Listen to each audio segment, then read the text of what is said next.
RMM টিভিতে স্বাগতম। এখন বর্ষা মৌসুম চলছে। এই সময় বেড়ে যায় বিভিন্ন পানিবাহিত রোগের প্রকোপ, যার মধ্যে প্রধান ডায়রিয়া। ডায়রিয়ার পানি ও লবণশূন্যতা থেকে বাঁচতে খাবার স্যালাইনের বিকল্প নেই।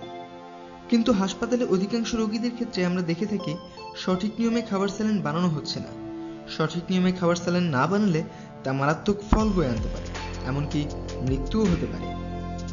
রোগীদের মাঝে একটা সাধারণ ধারণা আছে যে স্যালাইন যত ঘন হবে তত বেশি ভালো কাজ করবে।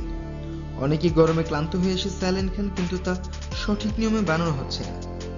আবার ডায়রিয়ার রোগীরা মনে করেন যত বেশি পাতলা পায়খানা হবে তত ঘন স্যালাইন খেতে হবে। এটা সম্পূর্ণ ভুল ধারণা। এতে রোগীরা উল্টো নিজেদের ক্ষতি ডেকে আনেন।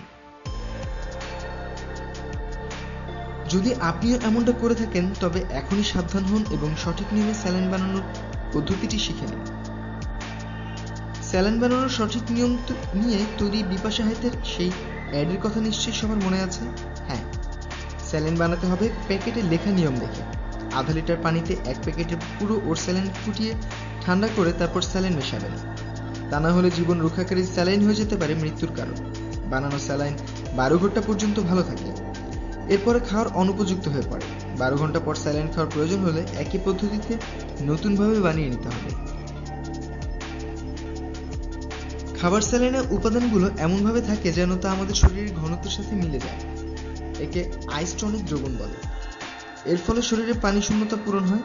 কিন্তু কেউ যদি নিয়ম না মেনে বেশি ঘন করে স্যালাইন বানান তবে তা হাইপারটনিক হয়ে যাবে। স্যালাইনের ঘনত্ব শরীরের ভেতরে তরলের ঘনত্বের চেয়ে বেশি হয়ে যাবে। এই ঘন স্যালাইন খাওয়ার ফলে কোষের ভেতরে যে পানি আছে তা সমতার জন্য কোষের বাইরে চলে আসবে। এতে করে শরীর আরও পানি হারাতে থাকবে এবং ডায়রিয়া বেড়ে পানি শূন্যতা আরও বেশি হবে। ঠিক যেমন সাগরের পানি খেয়ে তৃষ্ণা আরও বেড়ে যায়, কারণ সাগরের পানিও হাইপারটনিক। তাই এই স্যালাইন পানি শূন্যতা পূরণের চেয়ে আরও বাড়িয়ে দেবে, যার ফলে একজনের মৃত্যু হতে পারে। আমরা হাসপাতালে এমন প্রচুর রোগী পাই যারা এভাবে ডায়রিয়া আরও বাড়িয়ে মৃত্যুমুখে পতিত হয়।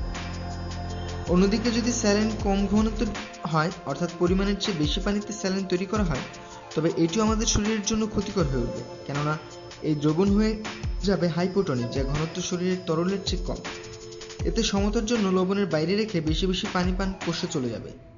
এই সমতায় কোষ ফুলে উঠে নষ্ট হয়ে যেতে পারে।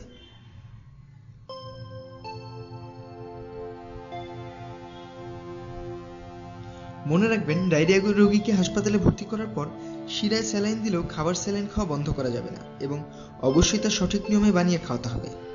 ধন্যবাদ সঙ্গে থাকার জন্য। রকমারি খোঁজখবরের জন্য সঙ্গেই থাকুন আরএমএম টিভির।